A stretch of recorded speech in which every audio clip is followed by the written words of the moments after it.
dengar tadi kalau Ibu akan melakukan coaching ya Bu dengan rekan Ibu. Iya betul Ibu, bersama dengan Ibu Roza nanti. Iya. Kalau boleh, bolehkah saya izin untuk sebagai supervisor pada coaching Ibu nanti? Oh boleh Bu, boleh. Kita akan saling berbagi Bu. Bisa Ibu bantu saya nanti. Tentunya nanti dalam coaching nanti tentu sesuai dengan alur-alur kita ya Bu ya. Pertanyaan-pertanyaan yang Ibu akan berikan kepada rekan Ibu nanti. Dan terima kasih Bu atas izinnya. Pertama kali tentunya kita harus mengetahui juga ya Bu ya rubrik-rubrik atau penilaian sebelum kita melakukan coaching. Ya. Ya. Betul Bu. Coba lihat Bu. Ini rubrik-rubrik. Apakah Ibu sudah memahaminya? Oh, yang ini Bu? Iya. Ah sudah Bu. Sebelum kita melakukan coaching, nah ada pertanyaan-pertanyaan yang akan saya pertanyakan kepada Ibu. Pertanyaan pertama itu kompetensi coaching apa yang ingin Ibu kembangkan nanti ketika melakukan coaching dengan rekan Ibu nanti? Kompetensi itu ada 3, kehadiran penuh, menggali potensi pertanyaan berbobot, kemudian lagi yang ketiga pendengar aktif. Nah, itu ada 3 Bu. Iya, bagus ya Bu ya. Ada 3 kompetensi yang akan Ibu kembangkan. Namun dari itu bagian kompetensi mana yang secara spesifik yang ingin Ibu observe? Saya di sini Bu memilih kalau dapat ya Bu tentang pendengar aktif, kemudian menggali potensi pertanyaan yang bermakna gitu Bu. Jadi ada 2 kompetensi yang spesifik dari Ibu, yaitu yang pertama adalah memberikan pertanyaan berbobot dan juga menjadi pendengar yang aktif. Nah, ya. Baiklah Ibu, kemudian indikator ketercapaian dan tujuan yang mana yang akan Ibu inginkan? Saya di sini berusaha mampu bisa menggali nanti potensi dari coach sehingga coach itu bisa mencarikan solusi terhadap permasalahannya sendiri, kemudian bisa meningkatkan kompetensi yang ada. Iya, baik Bu. Bagus sekali ya Ibu. Jadi Ibu ingin meningkatkan kompetensi dalam observasi nanti. Nah, semangat ya Ibu untuk melakukan coachingnya hari ini. Terima kasih Ibu telah mengizinkan saya sebagai supervisor. Selamat melakukan coaching. Assalamualaikum warahmatullahi wabarakatuh. Terima kasih juga Ibu. Waalaikumsalam warahmatullahi wabarakatuh. Assalamualaikum warahmatullahi wabarakatuh Ibu Naima. Waalaikumsalam warahmatullahi wabarakatuh Ibu Roza. Halo Ibu Roza, ketemu lagi. Apakah Ibu sedang tidak ada kegiatan hari ini? Kebetulan saya tadi sudah memeriksa latihan siswa, berarti sekarang ada waktu santainya. Emangnya ada apa Bu Roza? Kalau Ibu berkenan, saya ingin berbincang-bincang dengan Ibu, boleh dikatakan sharing begitu Bu. Ada sedikit permasalahan yang sedang saya rasakan sekarang Bu. Ayo silakan curhat Bu Roza. Begini Bu, sebenarnya saya punya permasalahan khusus dalam pembelajaran. Ketika tadi saya masuk ke fase 5 ya Bu ya, saya sedang memberikan materi tentang pembuatan proposal makanan khas daerah gitu Bu. Tetapi ketika pembelajaran itu terjadi, yang aktif, yang mengikuti kegiatan secara penuh itu tidak semua siswa Bu. Jadi kalau misalnya saya presentasikan itu kurang dari 50% siswa saya yang ikut langsung belajar gitu. Jadi Bu Roza, karena kita mungkin saling curhat, ya saya jadi penasaran. Jadi apa tujuan kegiatan kita pada hari ini gitu? Tujuan saya mendiskusikan hal ini dengan Ibu, yang pertama tentu saya melepaskan apa yang sedang terasa di hati. Dengan berbagi, beban itu akan terasa berkurang gitu ya Bu ya. Kemudian yang lebih penting lagi adalah saya ingin keluar dari permasalahan ini, bagaimana nantinya ketika ada pembelajaran, siswa saya yang di kelas itu bisa mengikuti seluruh kegiatan itu dengan kehadiran yang penuh. Kehadiran yang saya maksudkan di sini memang dia benar-benar terlibat aktif gitu Bu. Nah, berarti bagus Bu Roza. Kalau seperti itu kita lanjutkan lagi, mengapa kok sampai seperti itu keadaannya, sementara saya lihat sebelumnya Ibu Roza bisa mengkoordinir murid, bisa belajar lebih baik. Apa hambatan atau penyebabnya gitu? Ya Bu, setelah saya amati, yang pertama materi ini mungkin merupakan materi yang tidak terlalu disukai siswa. Pembuatan proposal mungkin terkesan materi yang menjemukan, membuat sebuah proposal, sedangkan pembelajaran ini juga sudah pernah disajikan di bahasa Indonesia. Jadi mungkin materi berulang yang akan kita kerjakan kembali. Kemudian kemungkinan kedua ya Bu ya, saya masih belum menemukan titik temu ini Bu. Padahal saya sudah mulai menyajikan pembelajaran yang dengan cara berdiferensiasi seperti yang sudah kita pelajari dalam modul CGP. Saya sudah mulai memberikan bahan tayang, bahan ajar dengan berbagai macam variasi. Tapi kenyataannya siswa saya yang terlibat langsung belajar itu hanya beberapa orang saja. Boleh saya katakan hanya dalam bekerja kelompok itu Bu hanya ketua-ketuanya saja yang bekerja. Sementara yang lain itu mungkin hanya sekedar berkelompok atau sekedar ikut menuliskan nama saja di dalam tagihan tugas kelompoknya. Berarti kalau Ibu lihat masalahnya, jadi hambatan apa yang Roza temukan selama pembelajaran? Kalau masalah hambatan Bu, dari segi hambatan dalam tagihan tugas sepertinya tidak bermasalah. Karena siswa mengumpulkan semua tagihan yang diberikan. Semua tugas yang diberikan, siswa memberikan umpan balik, memberikan jawaban. Tetapi yang jawaban yang diberikan itu hanya jawaban dari segelintir siswa saja. Mungkin dikatakan itu mewakili dari seluruh siswa. Tapi yang bekerja, ketika saya lihat ke masing-masing kelompok ya Bu ya, yang bekerja itu hanya yang terternya saja begitu Bu. Jadi kalau seperti itu, kapan Roza mau memulai pembelajaran yang Roza ceritakan tadi itu lagi? Saya rasa ya Bu ya, saya bisa memikirkan beberapa solusi dari permasalahan ini. Saya harus belajar lagi bagaimana caranya menyajikan pembelajaran berdiferensiasi yang sesungguhnya. Saya bisa belajar dari ada rekan kita yang sudah terdahulu mungkin melakukan pembelajaran ini dan mereka dinyatakan berhasil dengan pembelajarannya. Saya akan belajar, kalau bisa saya ikut masuk ke dalam kelasnya melihat bagaimana sih sebenarnya ibu itu menyajikan pembelajaran berdiferensiasi. Sekarang dari segi bahan tayang saya sudah mengupayakan, tapi hasilnya masih belum maksimal. Saya harus belajar lagi dengan guru-guru yang sudah mendapatkan hasil yang lebih baik. Kemudian bisa juga belajar dari media-media sosial seperti YouTube yang banyak menyajikan pembelajaran berdiferensiasi dengan hasil yang bagus. Nah, berarti bagus Bu Roza, sudah mantap perencanaannya, harus dilanjutkan lagi karena sudah ada yang akan Ibu Roza kerjakan. Kemudian apa langkah Bu Roza selanjutnya lagi? Untuk mewujudkan pembelajaran ini tentu kita tidak mungkin sendiri ya Bu ya. Jadi saya sadari kita punya kelebihan dan kekurangan masing-masing. Kita bisa saling mengisi dengan sharing juga dengan teman rekan sejawat kita, ada yang satu MGMP atau satu kelompok kelompok praktisi, kelompok belajar praktisi begitu. Kita sharing di sana, kita minta solusi dari teman-teman juga. Jadi secara bersama-sama kita bisa mewujudkan bagaimana langkah jitu untuk mengatasi hal ini. Di samping dengan belajar lagi tentang pembelajaran berdiferensiasi. Nah, bagus Bu Roza, sudah mantap perencanaannya. Nanti Bu Roza siapkan juga dokumen-dokumen pendukungnya agar pembelajaran lebih baik dibanding sebelumnya. Hebat Bu Roza, semangat.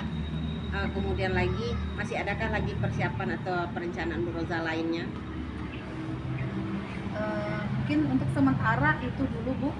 Kalau rencana selanjutnya secepat mungkin melakukan pembelajaran tersebut di kelas, mengupayakan pembelajaran yang terbaik. Mudah-mudahan dengan pembelajaran yang terbaik saya bisa mendapatkan hasil terbaik juga dan masalah seperti keaktifan siswa tadi bisa diatasi. Nah, bagus Bu Roza, jangan patah semangat, berarti kita harus belajar. Jadi setelah kita saling share ini, bagaimana perasaan Bu Roza? Alhamdulillah Bu, sekarang beban yang saya rasakan tadi mulai berkurang ya Bu ya. Tadi rasanya sangat berat sekali, sekarang sudah berkurang. Dan dengan adanya rencana aksi tadi, saya mengharapkan beban itu sudah tidak ada lagi begitu Bu. Terima kasih banyak Bu sudah meluangkan waktunya untuk mendengarkan curhatan saya. Lain kali saya bisa minta bantuan Ibu kembali untuk sharing ya Bu ya. Dari pengamatan saya selama observasi tadi, Ibu sudah memberikan pertanyaan-pertanyaan yang berbobot. Kemudian Ibu berdasarkan catatan observasi saya, Ibu bisa Ibu lihat dan sudah sesuai dengan alur Tirta. Dan pertanyaan saya selanjutnya, kompetensi apa lagi yang ingin dikembangkan berdasarkan hasil dari melakukan coaching Ibu tadi? Di sini karena tadi sudah saya ada kanal coaching, saya harus belajar lagi lebih cara menggali potensi terhadap coaching sehingga bisa permasalahan cepat terselesaikan dan tidak ada kendala. dan adanya rasa lega di dalam diri itu Ibu. Iya. Baik Ibu, dari coaching Ibu tadi, dari pra observasi yang telah dilakukan juga sudah lebih baik dan sesuai yang kita harapkan Ibu ya. Dan mudah-mudahan untuk selanjutnya pra observasi selanjutnya akan lebih baik lagi. Iya. Ya. Terima kasih Ibu ya atas waktunya. Assalamualaikum warahmatullahi wabarakatuh. Terima kasih juga Ibu, lain waktu berikan juga saya masukan Bu agar lebih baik ke depannya bisa kita bekerja sama. Ya Bu Sari. Waalaikumsalam Bu Naima. Apa kabar Bu Sari? Alhamdulillah sehat. Ibu bagaimana kabarnya Bu? Oh juga alhamdulillah sehat. Baiklah Sari, karena kita sudah bertemu, bagaimana karena Sari mau mengadakan observasi, bisa kita adakan kegiatan pertama dulu pra observasi. Bisa Bu. Kalau bisa kita lanjutkan lagi. Kita cari dulu kesepakatan atau diskusi bagaimana keadaan untuk pra observasi. Pada pra observasi kita akan mendiskusikan rubrik penilaian percakapan coaching. Iya. Nah ini bentuknya. Iya. Nah bisa Sari memahami? Bisa Bu. Nah kalau bisa kita lanjutkan lagi untuk pertanyaan berikutnya. Kompetensi coaching apa yang ingin Bu Sari kembangkan? Kompetensi yang ingin saya kembangkan itu ada 3 Bu, yaitu yang pertama adalah kehadiran penuh, kemudian jadi pendengar yang aktif, dan yang ketiga adalah memberikan pertanyaan yang berbobot. Nah, bagus Sari, berarti ada 3. Kalau sudah ada 3 berarti Sari sudah memahami kompetensi apa yang lebih spesifik untuk diamati saat observasi. Yaitu 2 ya Bu ya. Yang pertama adalah kehadiran penuh dan juga memberikan pertanyaan yang berbobot. Nah, berarti di sini Sari sudah yakin 2. Kalau sudah yakin 2, indikator ketercapaian apa dari tujuan yang bisa diinginkan oleh Sari? Saya ingin coach itu menemukan solusi dari permasalahan coach itu sendiri. Nah, berarti kan sudah mantap, tinggal menjalankan observasi lagi. Iya. Nah, kita tutup pembicaraan kita. Nah, Sari bersemangat ya untuk observasi berikutnya. Iya Bu. Assalamualaikum Sari. Waalaikumsalam warahmatullahi wabarakatuh. Assalamualaikum warahmatullahi wabarakatuh Bu Sari. Waalaikumsalam warahmatullahi wabarakatuh Bu Usnu. Bagaimana kabarnya ini Bu Usnu? Alhamdulillah sehat Bu Sari. Bu Sari apa kabar Bu Sari? Alhamdulillah sehat juga Bu. Ada apa nih Bu ya? Iya Bu Sari, maaf Bu Sari pada jam segini saya mengganggu jam-jam ibu pulang. Oh tidak apa-apa Bu. Apa ada yang bisa saya bantu? Iya Bu Sari, sebenarnya saya ingin sharing atau berbagi dengan Bu Sari masalah anak-anak di kelas saya Bu Sari ya. Karena saya dapat info atau laporan bahwa ada anak kelas 1 tidak masuk pada saat jam pelajaran olahraga. Mereka bolos karena diajak oleh anak kelas 3. Jadi Wah itu sebuah permasalahan ya Bu ya. Jadi apa tujuan dari pertemuan kita hari ini Bu? oh iya Bu Sari, tujuan saya Bu Sari, saya pingin anak-anak saya itu ya Bu Sari mulai awal pelajaran masuk ke sekolah sampai pulang jam pelajaran sekolah, anak-anak pulang sampai di rumah aman dan selamat, tidak ada acara bolos-bolosan seperti itu Bu Sari. Jadi itu sebuah permasalahan ya Bu ya. Iya. Ketika anak tersebut tidak ada di dalam kelas, tentu kita jadi sebuah pertanyaan kemana ini anak ya kan? Iya. Kemudian coba Ibu jelaskan dari awal seperti apa sih kejadiannya atau peristiwanya? Iya Bu Sari, awalnya sepertinya saya mendapatkan informasi atau laporan dari guru olahraganya pada saat jam pelajaran olahraga. Mereka tidak masuk karena diajak bolos oleh anak-anak kelas 3 ya Bu. Biasanya pada saat jam pelajaran pagi saya isi dengan pelajaran saya, kemudian baru dilanjutkan dengan pelajaran olahraga. Ternyata setelah dicari informasi mereka bolos diajak oleh anak kelas 3. Oh iya itu jadi sebuah permasalahan ya Ibu ya, permasalahan yang sudah berulang kali. Iya. Iya. Nah dari hal tersebut kira-kira kalau di skala 1 sampai 10 itu di skala berapa ya Bu ya? Iya, Bu. Kalau menurut saya ya Bu, pada saat ini posisi saya berada di skala 5 atau 4 ke bawah lah ya Bu ya. Karena menurut saya ya, anak bolos pada saat jam pelajaran itu sangat kurang efektif atau sama dengan tidak menghargai gurunya. Tapi beda halnya dengan anak yang tidak hadir dari pagi sampai pulang, itu masih bisa saya toleransi. Iya, iya. Betul sekali ya Bu ya. Jadi sudah termasuk pelanggaran sekolah dan juga apa namanya itu kesepakatan kelas ya Bu ya. Iya, Bu. Nah, jadi dari sikap yang skalanya 4 sampai 5 itu saya sangat setuju sekali ya Bu ya. Kesimpulan dari hal ini berarti Ibu menyimpulkan bahwa itu adalah sebuah permasalahan yang mungkin sudah berulang kali, dan kira-kira Ibu inginnya di skala berapa? Oh iya Bu, kalau saya Bu, pastinya saya kalau masalah anak ya Bu, saya pinginnya berada di skala 10, apalagi ini menyangkut dengan kehadiran anak ya. Saya pinginnya anak-anak itu hadir semua, walaupun belajar bukan dengan saya, baik dalam bidang studi ataupun bidang studi lainnya gitu ya Bu. Saya ingin memotivasi anak agar mereka tetap hadir gitu. Kecuali mereka ada halangan atau rintangan tidak bisa masuk sekolah. Iya, baik sekali ya Bu ya. Skala 10 itu mungkin memang sangat tepat sekali, apalagi itu termasuk dalam sebuah pembelajaran di kelas ya. Jadi kita harus mengikuti pembelajaran sampai selesai ya Bu ya. Nah, dari permasalahan itu apa rencana yang akan Ibu lakukan untuk selanjutnya? Rencana saya sih yang pertama sekali saya ingin konfirmasi dulu terhadap kepala sekolah. Kemudian saya konfirmasi dengan guru kelas 3 karena permasalahan itu terjadi karena ada ajakan dari anak kelas 3 gitu. Kemudian nanti saya konfirmasi dengan orang tua murid. Nanti lewat pesan WA nanti kalau bisa nanti kita hadirkan orang tua mereka gitu. Kemudian anak yang bersangkutan nanti kita panggil secara personal gitu. Ya, bagus sekali ya Bu ya. Jadi melibatkan semua pihak, mulai dari pihak sekolah, pihak keluarga, tentunya mereka harus tahu bagaimana anaknya di sekolah ya Bu ya. Iya. Kemudian dari permasalahan tersebut tentunya ada hambatan-hambatan yang Ibu lalui kan. Dalam menjalankan hal itu kira-kira hambatannya dan bagaimana Ibu menyikapinya atau bagaimana Ibu menghadapinya? Iya Bu, mungkin hal yang seperti itu bisa jadi kan Bu, ada hambatan ataupun ada rintangan seperti itu. Rencana saya sih, saya ingin anak-anak merestitusi anak-anak tersebut melalui penjelasan ataupun itu ya Bu.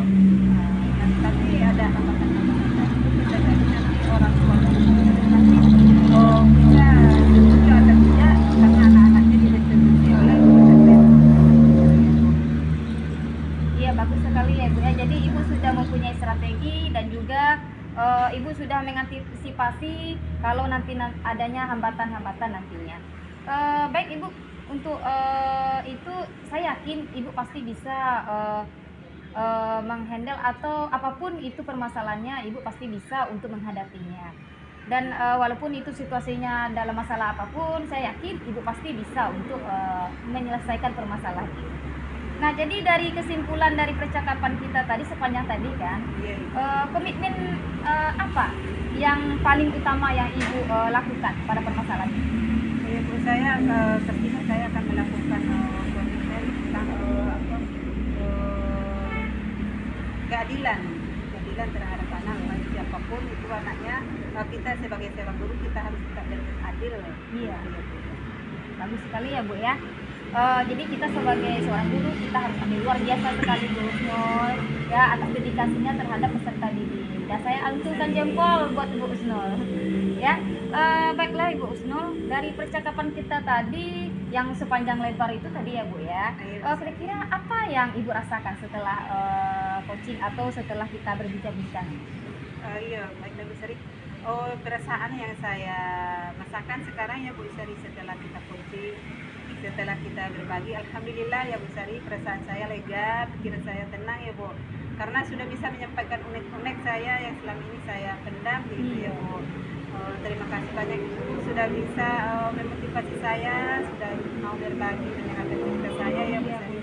terima kasih banyak ya Bu Sari. Dan saya akan tetap berusaha dan berdoa dan anak bisa menjadi anak yang Iya Bu Husnul, sama-sama Bu Husnul. Dan saya yakin bahwa Ibu Husnul pasti bisa untuk menyelesaikan suatu permasalahan, bahwa kita ini sebagai guru tentu mempunyai masalah baik itu di rumah maupun di sekolah, ya kan. Dan saya yakin Ibu pasti bisa melewatinya dan jadilah guru yang menjadi dedikasi untuk peserta didiknya dan selalu semangat ya Bu Husnul ya. Iya Bu Sari, terima kasih Bu Sari. Iya, Maaf Bu Husnul. sekali lagi Bu Sari sudah mengganggu. Iya, Pulang ya Bu Sari. Iya Bu. Lain tidak kali apa-apa. kita bisa sharing lagi ya Bu Sari. Iya, Bu. Lain waktu dan lain kesempatan Iya, Bu Sari. iya. Terima kasih banyak. Assalamualaikum warahmatullahi wabarakatuh. Waalaikumsalam warahmatullahi wabarakatuh. Assalamualaikum warahmatullahi wabarakatuh, Ibu Sari. Waalaikumsalam warahmatullahi wabarakatuh, Bu Naima. Bagaimana kabar Ibu Sari? Alhamdulillah sehat, Bu. Ibu bagaimana kabarnya? Ibu juga sehat. Karena kemarin kita sudah membahas tentang praobservasi dan Ibu Sari sudah saya amati di saat observasi. Sekarang bisakah kita lanjutkan pasca observasi, Ibu Sari? Bisa, Bu. Nah, baiklah, karena sudah berjalan beberapa materi dan beberapa pertanyaan, maka di sini Ibu mulai menanyakan apa yang sudah dilakukan saat melakukan coaching yang terkait dengan pencapaian. Ya, alhamdulillah sudah sesuai dengan alur kita ya, Bu ya. Dan sesuai dengan tujuan yang dicapai. Nah, bagus Bu Sari, sesuai alur tirta, sesuai dengan tujuan, berarti sudah ada peningkatan lagi. Kemudian lagi, saya di sini akan menyampaikan catatan hasil observasi, yaitu kemarin kan ada rencana 2 kompetensi, Ya. dan Ibu lihat di sini kompetensi yang pertamanya dilihat kehadiran penuh, Iya. berarti sudah berusaha Ibu Sari mengamati terhadap coachingnya. Iya. Kemudian lagi yang kedua tentang apa Bu Sari? Memberikan pertanyaan Nah, yang berbobot. memberikan pertanyaan, masih ingat Bu Sari ya? Saya pancing sedikit, masih ingat memberikan pertanyaan yang berbobot. Dan saya amati pertanyaan berbobot itu sudah bagus dengan bukti sudah bisa menggali potensi kunci untuk menjabarkan solusi yang ada. Berarti kita lanjutkan lagi, kompetensi apa lagi yang ingin dikembangkan berdasarkan hasil dalam melakukan coaching tadi.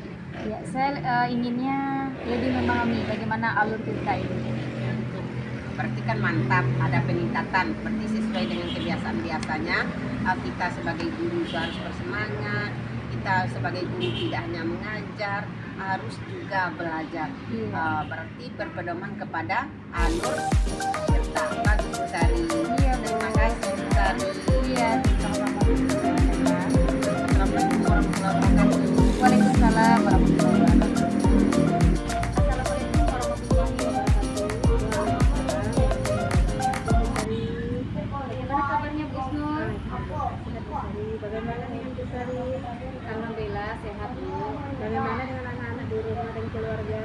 Alhamdulillah sehat juga Bu. Anak-anak di sekolah ada apa mana saja Bu Sari?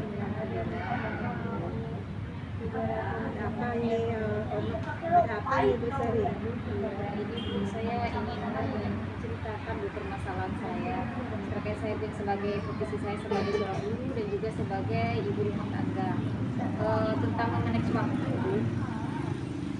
Ya, Bu Sari. Nah, pada kesempatan kali ini kira-kira apa yang diutarakan dan menyesalkan Pak Bu Sari? Begini Bu, saya ingin mengutarakan bahwa bagaimana saya bisa memanage waktu dengan kesibukan atau posisi saya sebagai guru yang luar biasa, sibuk sekali karena sekarang ini sedang di sekolah sedang mengadakan apa namanya itu sedang mengadakan aktivitas itu, jadi luar biasa sekali, padat sekali aktivitas saya pada saat sekarang ini. Ditambah lagi dengan keluarga kan, apalagi kita sudah sampai di rumah ada aja tugas-tugas yang akan dikerjakan. Jadi bagaimana saya bisa memanage waktu yang permasalahan saya. Iya, Ibu Sari. Dari apa yang Ibu Sari katakan tadi ya Bu Sari? Prioritas apa atau dari skala 1 sampai 10 kira-kira posisi Bu Sari sekarang itu berada di posisi mana dan pencapaian apa yang akan dicapai? Iya, posisi saya di sekolah itu banyak sekali ya Bu pekerjaannya, yaitu selain tugas pokok sebagai pengajar, ya Bu ya, kita juga banyak sekali hal-hal lain yang kita kerjakan. Itu misalnya pekerjaan terkait akreditasi, kemudian ada juga lomba-lomba. Kita juga harus mempersiapkan apa-apa saja yang nanti akan diperlukan. Kemudian apalagi waktu di rumah, jadi sangat sulit sekali untuk membagi waktu. Kalau di saya di skala itu adalah skala di posisi 6 lah Bu, karena ada aja yang ketinggalan, ada aja yang akan diselesaikan atau terlewatkan begitu. Iya, ya, betul sekali ya Bu Sari. Dari apa yang Ibu paparkan tadi juga ya, saya juga sebagai perempuan, sebagai wanita juga merasakan apa yang dirasakan itu. Sama-sama sebagai seorang pendidik, sama-sama sebagai orang tua, dan juga kita sama-sama sebagai istri ya Bu. Memang hal memanage waktu itu memang sangat banyak, sangat sering dikeluhkan oleh sebagai seorang tua gitu ya. Jadi kemungkinan dari hal tersebut ada hal-hal ataupun kendala yang akan dihadapi oleh Ibu Sari. Apakah Ibu Sari sudah mempunyai solusi dari hal tersebut? Iya, posisi saya tadi solusi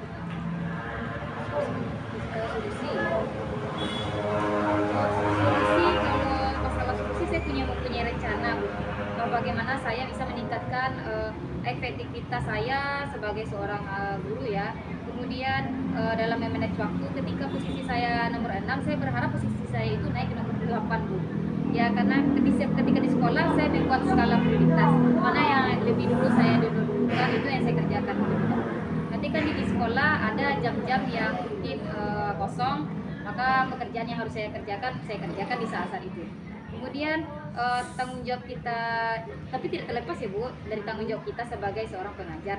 Nanti kan ada, kemudian setelah tiba di rumah, nanti pasti ada saja tugas-tugas yang lain, tugas di sekolah yang nanti akan kita kerjakan di rumah. Tapi kita prioritaskan pertama adalah keluarga.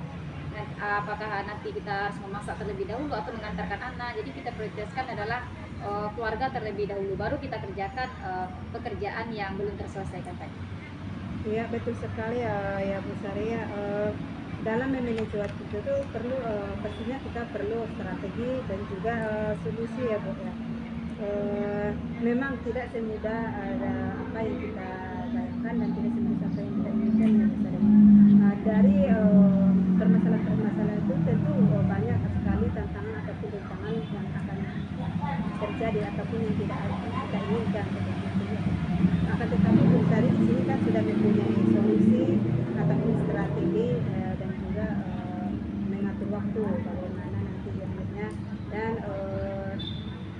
dan juga prioritas. Apabila nanti Bu Sari berada di sekolah, kita prioritaskan nanti tugas di sekolah. Dan apabila kita nanti di rumah, kita prioritaskan nanti tugas-tugas di rumah, kan seperti itu Bu Sari. Nah, menurut Ibu Sari, bagaimana caranya sih untuk mengantisipasi gangguan-gangguan tersebut? Ya, cara saya untuk mengantisipasi kalau dituliskan sih Bu ya, pertama adalah saya mengendalikan diri. Kita kembali kepada Allah, apapun yang kita hadapi itu kita berserah diri kepada Allah. Ya, pasti ada jalannya, ya kan. Kemudian paling utama itu adalah kita berserah diri dulu kepada Allah. Kita mengendalikan diri kita dengan cara beristighfar. Yang kedua adalah komunikasi. Kalau keluarga di rumah tentu tidak tahu apa yang kita lakukan di sekolah, apa kegiatan-kegiatan kita di sekolah. Tentunya komunikasi itu sangat penting supaya bisa memahami dan juga bisa bekerja sama dengan baik begitu. Ya, betul sekali ya Bu Sari. Tentunya harus ada komunikasi dan komunikasi dan juga proses keluarga tadi ya Bu Sari. Dan untuk mengatur waktu tersebut, rencana Ibu seperti apa rencana Ibu untuk mengatur waktu tersebut? Iya, rencana saya yang pertama itu saya membuat list kegiatan Bu. Itu mana yang pekerjaan yang harus diutamakan atau yang harus dikerjakan, itu yang saya kerjakan terlebih dahulu. Kemudian yang kedua saya meningkatkan komunikasi. dengan pihak keluarga, dengan sekolah, kepala sekolah atau rekan-rekan guru lainnya, Bu? Iya betul sekali Bu Sri. Memang komunikasi itu sangatlah penting ya. Jangan sampai ada nanti miskomunikasi di dalam keluarga kita. Karena mood ataupun mood kita itu kan berasal dari rumah tangga nanti ya. Jadi Bu Sari sudah bagus apa yang Ibu paparkan, dan sudah mempunyai solusi dan sudah mempunyai strategi dan juga sudah mempunyai jadwal seperti itu ya Bu. Jadi bagaimana nih Bu Isari timbal baliknya dari percakapan kita tadi itu, bagaimana perasaan Ibu? Iya, yang pertama yang saya rasakan perasaan saya itu lega ya Bu ya, namanya perempuan kalau ada masalah itu pengen punya teman curhat atau teman cerita lah untuk membicarakan unek-unek yang ada di pikiran, dan dengan bercerita dengan Ibu sudah mengurangi beban yang ada di kepala saya ini ya Bu ya, dan saya makin percaya diri untuk menyelesaikan satu masalah saya begitu. Iya Bu Sari, terima kasih banyak ya Bu Sari. Iya, terima kasih banyak ya Bu ya atas waktunya. Ibu telah memberikan saya motivasi. Terima kasih banyak ya Bu Husnul ya. Iya Bu Sari, terima kasih banyak juga Bu Sari karena Bu Sari sudah bisa berbagi dengan saya, sudah saling membagi cerita dan pengalaman, dan saya sudah melihat Bu Sari sudah bisa menemukan solusi dari permasalahan Ibu Sari sendiri. Iya, terima kasih ya Bu Husnul. Ya Bu Sari, mudah-mudahan Bu Sari, saya doakan mudah-mudahan Bu Sari nanti bisa menjalankan aktivitasnya dengan baik.